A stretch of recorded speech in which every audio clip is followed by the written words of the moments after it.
What is going on, everybody? Welcome back. You know what it is, the fragrance fraternity over here, keeping you smelling great. Even if you're sweating up a storm out here in the summer heat, gonna keep you smelling good. And today is a special day because it finally happened.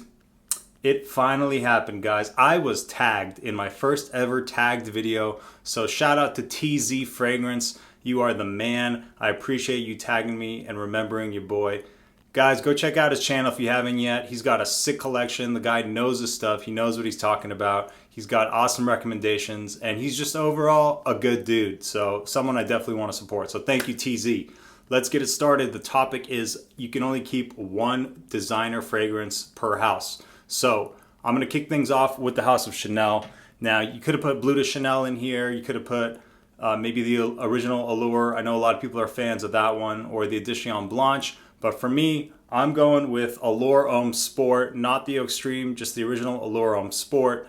And this is a pretty familiar scent profile, right? Similar to Missoni Wave, Versace Pour Homme. Except this one has a creamy touch to it that really adds a nice complexity to it, really takes it to the next level and elevates it. And one that I pretty much want to keep in my collection forever. I've had this bottle for a long time. You can see it's kind of scuffed up here.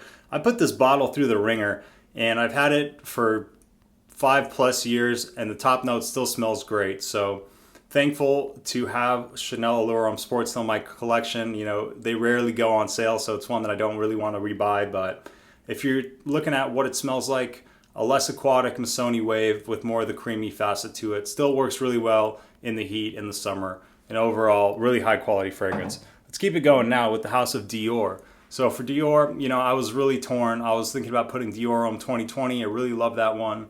Or perhaps Dior Homme Intense or Dior Homme Parfum. Those two are really awesome, but I'll admit I don't have those in my collection yet, and I'm not gonna just stand here and lie to you about something that I don't actually own, right? That would not be cool. So what did I go with? I went with Sauvage, Parfum. Call me basic, call me whatever you wanna call me, but at the end of the day, this is my favorite version of Sauvage, and I don't care who else is wearing it. I think it's awesome, and that's all that matters. If you like it, you rock it. Don't worry about what other people are doing. Do your own thing. Just don't offend anybody, basically. And don't, hurt other people, obviously.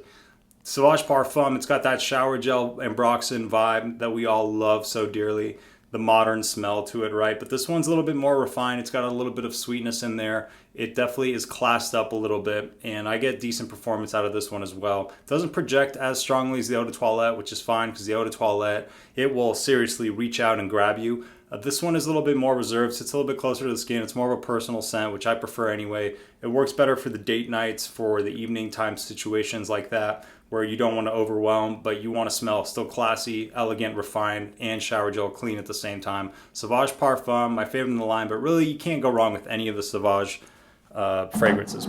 The next one up we have from the house of Dolce & Gabbana, the one that I'm going to keep is Light Blue Eau Intense. I know a lot of people are fans of the one Eau de Parfum or the Eau de Toilette, but I'm taking this one over it. And this is so funny that I chose this one because I didn't like this fragrance at first. I really couldn't stand it, to be honest, at first. The rindiness of the lemon grapefruit combo, it just wasn't for me. And now when I pick up and I smell this bottle, oh my God, I absolutely love it. It's crazy. This bottle has the biggest transition for me of a fragrance that I didn't like to I really like. So the biggest change in appreciation came from Light Blue Eau Intense.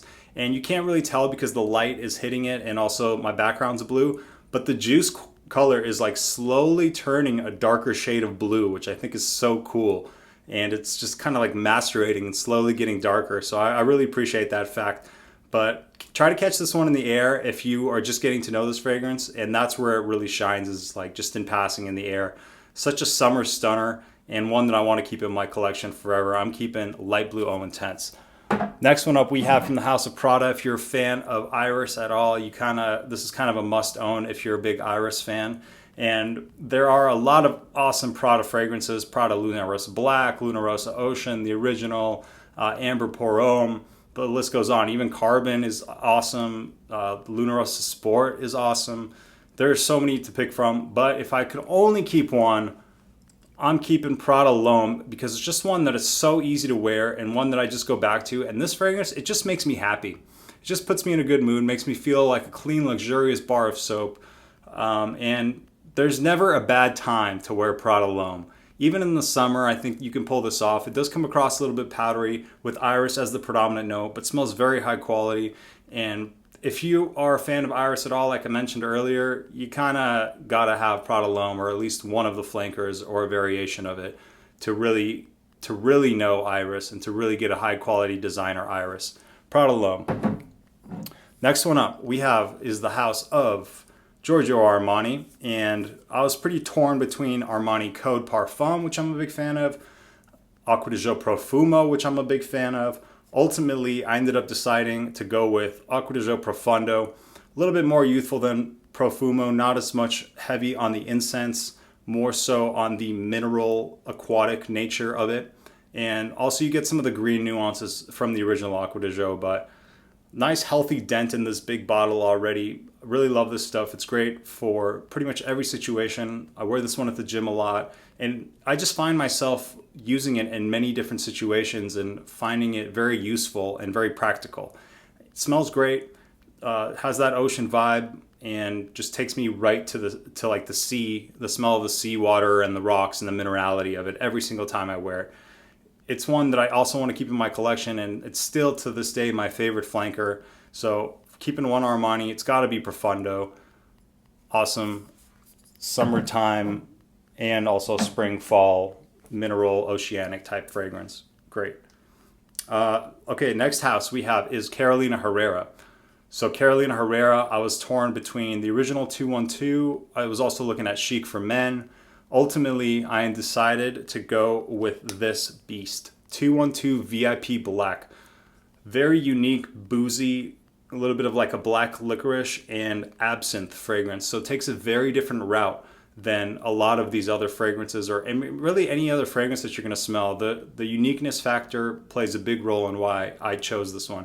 I like to wear this one in the night out when it's a little bit cooler, if I'm going to go clubbing or I'm going to go to like a bar or a social gathering type situation, and I just want something that is kind of a little bit unique but also has a nice sweetness and good performance and has an appeal to it at the same time. So definitely leans a little bit more youthful, which are pretty much in line with fragrances that I enjoy. 212 VIP Black has a nice blend of different qualities. It's not overly boozy, it's not overly heavy on the black licorice or the absinthe. Just takes little bits and pieces of those notes and really blends them well, and they came up with an excellent fragrance. Love all of these 212s because they give you an awesome magnetic cap, so that's always fun. And yeah, just a unique scent profile that I would have to keep from the house of Carolina Herrera.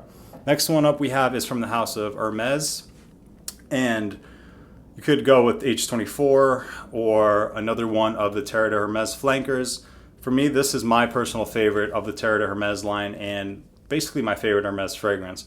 Terre de Hermes Eau Intense Vetiver. This is not for beginners. This is definitely a more refined, if you have more of a refined collection at this point, or you've already tried some stronger, a little bit more abrasive fragrances. Intense is a good flanker name in this case because it does come across quite intense with the vetiver and the citrus. Not so much with the bitter orange, although some people pick it up.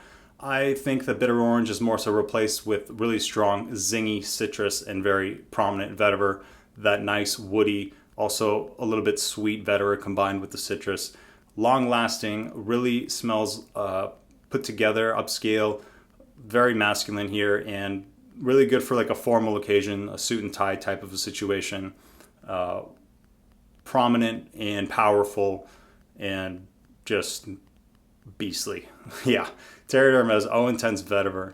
Need to keep wearing that one. It's kind of hard in the hot summer heat, but as soon as it cools down a little bit, I'm going to be reaching for that one a lot. Next house we have is Paco Rabon, just a couple more here.